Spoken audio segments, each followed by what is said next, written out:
We'll open up the side door here, and there it is. Come on out. He wants to go out the front door instead. Take a look at this wood that was used as a crate during World War II to hold 12 different K-Rations. Today for Mousetrap Monday, we're going to make a mousetrap, the kind that the soldiers used during combat to deal with the terrible mouse problem. Now, I got the idea for this trap from a YouTube viewer named Molly, who found an article in a newspaper called The Yank that was written by a soldier dealing with mice. The soldier's name was Private First Class George A. Wallace, and he described how terrible the mouse situation was. His tent mate Smitty made a mouse trap, and they caught over 50 mice.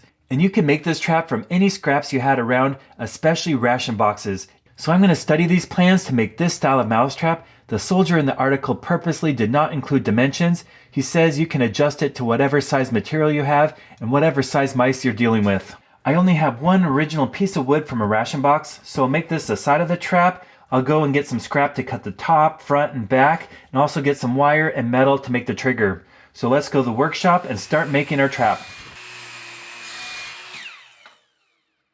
So here's the scraps I cut to build this trap. Now this pile may look like a mess, very similar to when you first dump out a puzzle. But as you start to line up and connect the pieces, you make something that's really cool. Now my goal for this project is to actually catch mice with a trap very similar to what the soldiers were using.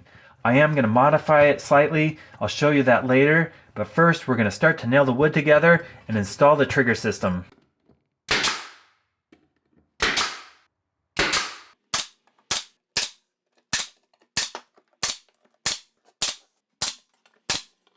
So the wooden box for this trap is now complete, and I really like how it turned out. We just need to add a trigger and we can start catching mice.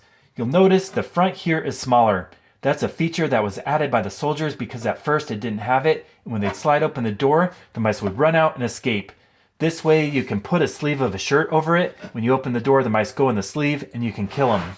Up front are grooves for the sliding door, a post for the trigger that goes down through this hole, and down below there's two legs. The trap sits off the ground. That's because soldiers said that ants were stealing the bait. They'd soak these legs here in aerosol pesticide, and that way you don't have ants, just mice. Now I didn't want to destroy this piece, so I modified it. I put a hinge down below. That way we can open it up just like this. It's easier to set the trigger, and we don't have to destroy this historical artifact. Now the other pieces I made are the trigger system. It does take some tinkering, but we're going to go ahead and add these. We have a heavy metal door that fits in the slots right here. And this fits up here in the post. I have a pin I made to go inside. There, now that pivots. Now this trigger is very fine. It comes through this hole, but it needs to catch on a metal piece. So I'm going to screw in this piece right here.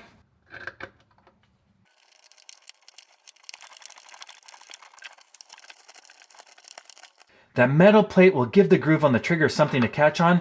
We just need to connect a lever and we can start catching mice. That metal door in the front is pretty heavy, but it slides in the grooves when the mouse hits the trigger. It goes down and you got the mouse. Let's go ahead and set this and test it out with our pet mice. Okay, mouse, go in there and hit that trigger.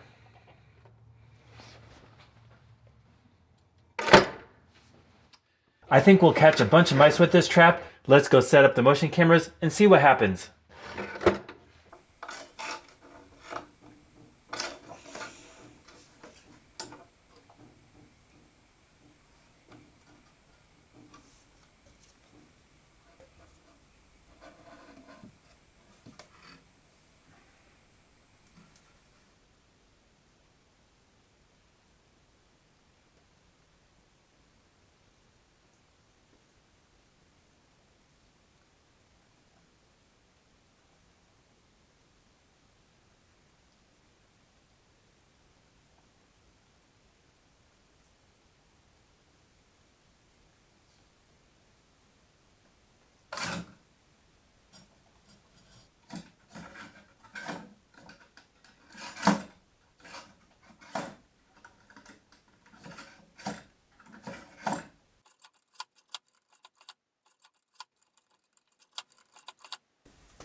Well, last night our trap worked, but it was not what I was expecting.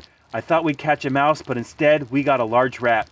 It was pulling on the trigger and the door was going up and down, but it didn't get out. Now what we caught is a native species of rat called a dusky-footed wood rat, also known as a pack rat. Because it's native, I'm gonna set it free. We'll open up the side door here, and there it is. Come on out. He wants to go out the front door instead. Let's try that again. Let's set up the motion cameras and try to catch a mouse.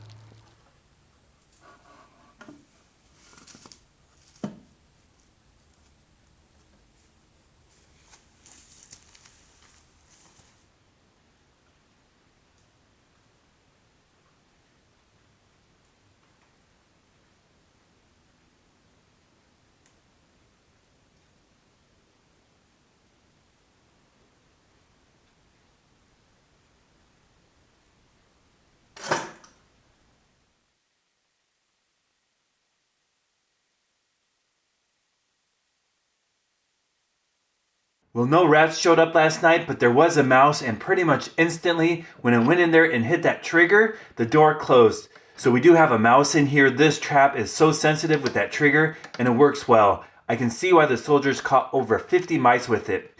Now what we caught is another native species of mouse. It's called a deer mouse. Again, because it's part of the natural ecosystem, instead of killing it, I'm going to take it out in the wild and set it free. Okay, mouse, come on out of there.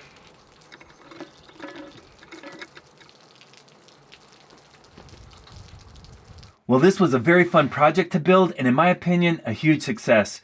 We were able to build it sensitive enough to catch a tiny mouse, but it also catches larger rats. I can just imagine soldiers dealing with rodent problems and reading that article, going to the scrap pile and pulling together whatever wood and metal they can find to make a trap like this.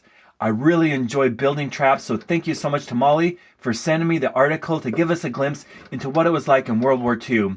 Now the only thing that was original is this piece of wood here. It came off a K-Rations crate. If you don't know what those are the meals they would give to the soldiers. There's a really great channel called Steve 1989 MRE Info, and he actually goes over what was inside the K-Rations. Now this wasn't the only trap that soldiers would use. There was also a government issue one here. This is more for a rat trap, but it would also work for mice. This is so powerful. So here's what a military rat trap was given to the soldiers, and here's what the soldiers did when they didn't have these and they had to build their own. I really enjoyed checking out the different models and methods for catching rodents. Even when soldiers were in a far-off land dealing with war, they still made time to catch the rats and mice. Thank you so much for watching. If you haven't subscribed, please consider clicking that button. I've posted over 1,000 videos on YouTube, and currently I'm posting new videos every Monday and Friday. So if you want to see the best videos on how to deal with mice, rats, squirrels, chipmunks, moles, voles, and gophers, stay tuned. Thank you so much for watching this video. If you have a mouse problem, please consider clicking the link in the description and purchasing one of the mouse traps I invented. It's called the Dizzy Dunker Mousetrap, and I consider it to be the greatest mousetrap ever made.